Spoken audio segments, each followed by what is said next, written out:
Volta, je te pardonne. Quel homme idiot pour parler ainsi. Qu'est-ce que cet homme ne comprend pas? Je ne pardonnerai jamais une personne qui m'a mené à l'abîme. Cette année, moi, Jennifer, vais avoir 44 ans. Malgré le fait que je sois occupée par les tâches ménagères et le travail quotidien, je suis assez contente. Cela fait presque 20 ans que je suis mariée à Georges. En regardant en arrière, nous avons traversé beaucoup de choses. Je réfléchissais à ma vie de mariée juste après notre mariage. Le père de Georges est décédé et je me souviens d'avoir été très occupée par les funérailles, la construction de notre maison, les luttes pour communiquer avec une belle-mère difficile et aussi les traitements de fertilité. Nous n'avons pas eu d'enfants. Bien sûr, nous en voulions et nous essayions, mais en raison de problèmes des deux côtés, nous n'avons pas été bénis avec des enfants. Et après des discussions, nous avons décidé de vivre nos vies seulement tous les deux. Ce serait un mensonge de dire que nous ne nous sentons pas seuls, mais j'ai Georges. L'avoir a été un grand soutien pour moi. Je suis rentrée à la maison. Qu'y a-t-il pour le dîner aujourd'hui? Aujourd'hui, c'est du saumon grillé. J'ai trouvé un bon poisson au magasin. Oh, ça a l'air délicieux. Et Georges s'assoit à la table du dîner. C'est excellent. Ta cuisine est la meilleure, Jennifer. Vraiment? Je suis contente, ai-je répondu. Oui, je suis très heureux que nous soyons ensemble. Georges a dit cela en semblant très satisfait. À propos, mon collègue de travail va avoir son 3e enfant bientôt. Pendant que je nettoyais la table, Georges a mentionné cela négligemment. Vraiment? Nous devrons préparer un cadeau, alors, ai-je dit. Désolé de toujours te demander de faire ça, a-t-il dit. Ça va. Ça fait partie d'être une épouse. Rien ne semblait inhabituel à ce moment-là, mais peut-être que Georges avait déjà commencé à changer à cette époque. Il y aura une baby shower chez mon collègue ce week-end, donc j'y vais. Très bien, prends soin de toi. Ne bois pas trop, lui ai-je montré mon souci et ainsi je l'ai quitté pour le week-end. Un rare jour de congé pour moi, avec toutes les tâches ménagères et le ménage fait. Que devrais-je faire? Peut-être que je devrais aller voir un film seul. Avec cette pensée, j'ai commencé à me préparer. Puis le téléphone a sonné fort. Jennifer, Georges est-il là? C'était ma belle-mère au téléphone. Georges vient de partir, ai-je répondu. Ah, pour où? Il est allé à la baby shower de son collègue, lui ai-je dit. Quand j'ai dit ça, elle est restée silencieuse un moment, puis a soupiré et a dit, tu sais, Jennifer, je n'aime pas dire ces choses, mais c'est difficile pour Georges aussi. Quand tu ne peux pas avoir ton propre enfant, comment peux-tu célébrer? Tu dois prêter attention à tout ce qu'il dit, car c'est une âme bienveillante. J'ai brusquement raccroché le téléphone. Qu'est-ce qu'elle voulait vraiment dire? Depuis le début de mon mariage, ma belle-mère et moi n'avons pas eu une relation positive. Notre décision de ne pas avoir d'enfant a probablement été la goutte d'eau qui a fait déborder le vase. Une femme est valorisée par le fait d'avoir des enfants, n'est-ce pas? Pour quelle raison t'es-tu mariée avec Georges? J'ai déjà été obligée d'entendre cela de leur part. Elle ne veut probablement pas admettre que son fils a aussi un problème de fertilité, bien que Georges et moi ayons affronté des difficultés ensemble. Quoi qu'il en soit, elle ne vient pas à la maison et ne téléphone que de temps en temps. Peut-être que ces appels ont lieu une fois par mois ou plus. Je dois juste supporter et laisser passer ces situations. Cela ne me dérangeait pas beaucoup et j'étais bien résolue à ce sujet. J'étais à la maison. Ce jour-là, Georges, qui semblait avoir beaucoup bu, est rentré vers 19h. « Salut, tu sembles assez ivre. »« Oui, un peu, dit-il. » D'habitude, Georges est joyeux quand il est ivre, mais aujourd'hui, il semblait étrange. Il regardait vers le bas ou peut-être était-il pensif. Je lui ai tendu un verre d'eau pendant qu'il s'asseyait sur le canapé. « Tu vas bien ?» lui ai-je demandé. « Oui, merci », me dit-il en prenant l'eau et en la buvant d'un trait. « J'ai vu le bébé, tellement mignon », s'exclama-t-il. Je n'ai pas l'habitude d'entendre Georges parler d'enfants. Nous voulions en avoir, mais nous ne pouvions pas. Chaque fois que nous sommes confrontés à cette réalité, une épine dans mon cœur semble me poursuivre. Je me demande si nous avons encore de l'espoir.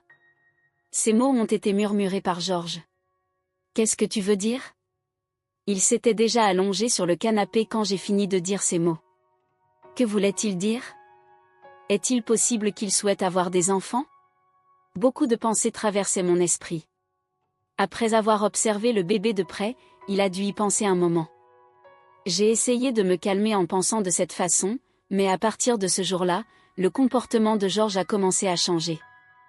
Le dîner de ce soir est ton préféré, steak au poivre. Ah, vraiment, répondit-il. Normalement, Georges serait enthousiaste, mais sa réponse était étrangement froide. Peut-être qu'il est fatigué du travail. Peut-être qu'il vaut mieux ne pas trop insister dans des moments comme celui-ci. J'ai décidé de l'observer silencieusement.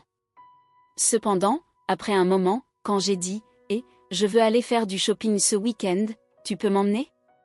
C'est un gaspillage d'essence, vas-y seul, m'a-t-il dit sèchement. Mais porter des choses lourdes seul peut être vraiment difficile, lui ai-je dit. Il ne parlerait jamais ainsi normalement. Son changement soudain m'a laissé perplexe. Et, la nourriture aujourd'hui est horrible. Si tu es à la maison, fais au moins un peu de ménage. Ne me parle pas. Georges a commencé à dire des choses comme ça. Aurait-il développé une maladie, ai-je immédiatement pensé? J'ai entendu dire que la personnalité peut changer avec une tumeur au cerveau. J'ai envisagé de l'emmener à l'hôpital, mais avant que je puisse agir, il a dit quelque chose d'incroyable, je veux divorcer. Oui, je veux recommencer ma vie.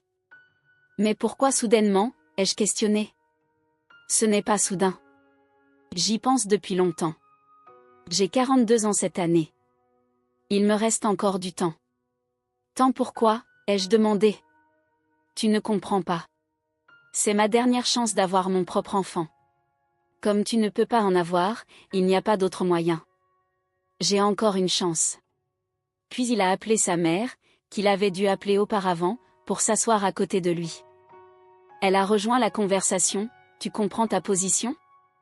Pourquoi ne pars-tu pas de toi-même? Alors c'est ça. Je ne suis plus nécessaire parce que je ne peux pas avoir d'enfant et c'est pourquoi je suis écartée. Réaliser cela m'a fait me sentir comme si j'étais jetée à la poubelle. Sans dire un mot, les larmes ont coulé et je suis restée là silencieusement. Ma belle-mère avait un regard triomphant sur son visage. Peut-être qu'une belle fille qui ne pouvait pas avoir d'enfant n'a jamais été désirée dès le départ. Georges ramènera à la maison une jeune et belle épouse, bien sûr, pour avoir des enfants avec elle. Il aurait été préférable qu'elle ait pointé mes défauts, alors j'aurais pu voir des marges d'amélioration, mais il n'y a rien que je puisse faire pour avoir des enfants. Face à de telles paroles, quel choix avais-je d'autre que d'accepter le divorce? Nous avions été un couple heureux jusqu'à présent. Je me suis consacrée à mon mari, déterminée à vivre ma vie avec lui, mais ce n'était qu'une illusion de ma part. Je me sentais vide et triste, sans rien d'autre à faire que pleurer. Pense à ça comme un acte généreux, signe les papiers du divorce. Généreux? Peut-être que c'était généreux de le laisser partir s'il voulait des enfants si désespérément. Où vas-tu ruiner ma vie avec ton égoïsme? Face à de telles paroles, je n'avais pas d'autre choix que de signer. Le visage satisfait de ma belle-mère a encore plus blessé mon cœur. Et puis Georges m'a impitoyablement expulsée après 20 ans de mariage. Un tel traitement était trop à supporter.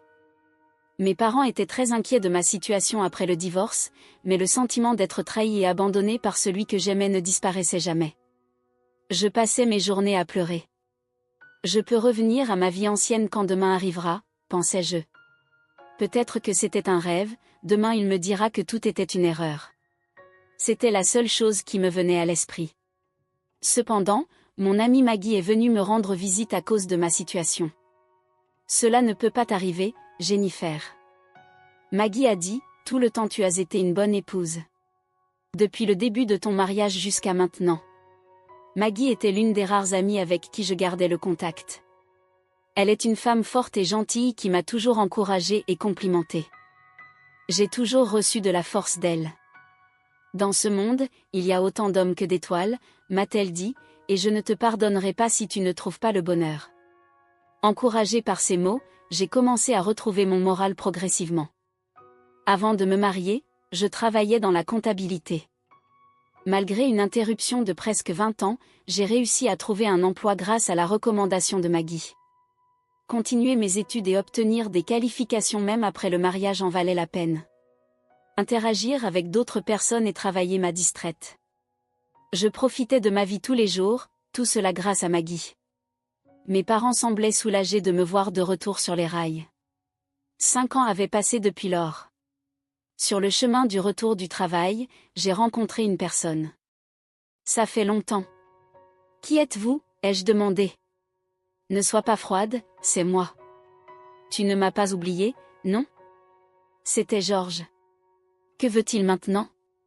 Et il a amené sa mère, ai-je immédiatement pensé. Il m'attendait? Je n'avais pas le choix. Je ne sais pas où est sa nouvelle maison ou son lieu de travail. Je pensais que je pourrais te trouver si je me promenais près de la maison de tes parents, a dit Georges. Il semblait étrange. J'ai une bonne offre, a-t-il dit. Georges est vraiment gentil, tu devrais être reconnaissante, a dit mon ex-belle-mère. Son sourire me rendait mal à l'aise. J'ai regardé l'horloge et j'ai dit, je suis pressée. Je t'ai dit que j'avais une bonne offre, écoute. Parlons dans ce café. J'ai été emmenée de force au café. Tu peux revenir si tu veux. Georges a soudain dit ces mots. Sa mère souriait à côté de lui. Quelle sorte de blague est-ce, ai-je demandé. Tu as tellement pleuré en refusant le divorce. J'y ai beaucoup réfléchi. Je ne pouvais pas te laisser seule, j'avais pitié de toi. Reviens à mes côtés, a dit Georges. J'ai failli rire des paroles de mon ex-mari. Non, je ne peux pas encore rire. J'ai baissé les yeux pour cacher mon rire. Ils ont dû confondre ma réaction avec une appréciation pour leurs paroles. Ils ont continué à me parler. J'ai pensé à toi pendant ces 5 ans. Tu as ressenti la même chose, n'est-ce pas? Tu n'as pas pu oublier, n'est-ce pas? Même après le divorce, Georges se souciait de toi et a attendu sans se remarier, a ajouté sa mère. Donc, il n'a pas pu se remarier après tout. Si tu reviens, il y a des choses que je veux que tu fasses.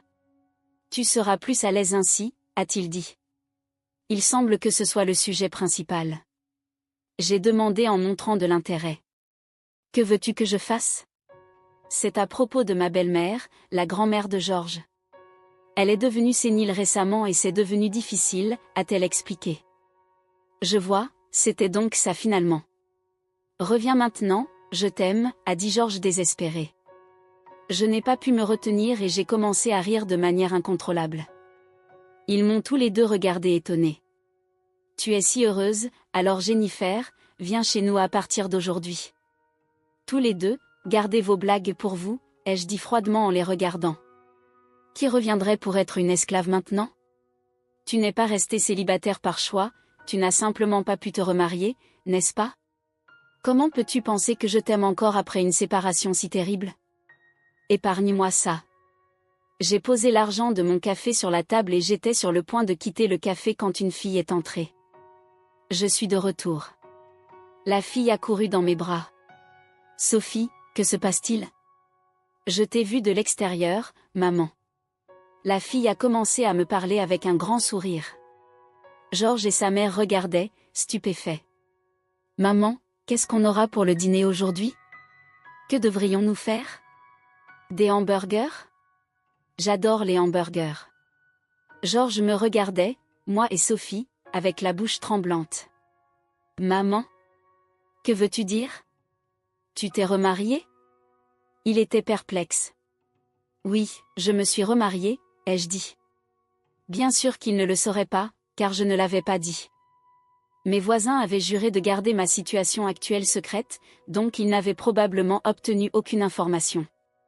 C'est un mensonge, tu étais tellement contre me laisser. Georges murmurait pour lui-même, la tête dans les mains, disant que c'était un mensonge. Et, de combien d'années parles-tu? Ça fait 5 ans depuis lors. Bien sûr que je me remarierai. J'ai demandé à Sophie d'attendre à côté et je me suis approchée d'eux. Mais c'est bien que tu sois venue. Je voulais vraiment te dire quelque chose. Je suis très reconnaissante que tu m'aies divorcée. Grâce à ça, j'ai rencontré une personne merveilleuse et j'ai même pu expérimenter d'élever un enfant. Merci de m'avoir laissé à cette époque. J'ai dit ça avec un sourire radieux. Le visage de Georges était si pâle et comique alors qu'il ouvrait et fermait la bouche en état de choc. Voir son visage m'a fait sentir comme si j'avais nettoyé toutes les douleurs des 5 dernières années. Peu après le divorce, ma belle-mère était occupée à essayer de trouver une jeune femme prête à se marier avec un homme d'âge moyen et en surpoids, mais elle n'a trouvé personne. Ce serait difficile pour Georges avec une belle-mère comme ça, même si elle était plus jeune. Il n'y a eu aucun résultat, malgré les tentatives de demander à des connaissances ou de participer à des réunions. Leur rêve de se remarier s'est éteint. Après cela, la grand-mère de Georges a souffert de démence. Ma belle-mère a dû penser, pourquoi ne pas la ramener? Quelles personnes idiotes! Pourquoi croiraient-ils que j'attendrais pour eux après 5 ans? Je suis très heureuse maintenant parce que j'ai un mari gentil et une jolie fille de 7 ans. Grâce à la recommandation de Maggie, j'ai rencontré mon mari et nous avons commencé à sortir ensemble. Nous nous sommes mariés après mon divorce. L'avenir peut apporter des difficultés, mais je ferai tout ce que je peux pour sauver ma fille. Peu importe si nous sommes biologiquement liés ou non. Après tout, Sophie est ma fille. Si vous avez aimé cette histoire, laissez un like et n'oubliez pas de vous abonner à la chaîne. Passez une excellente journée.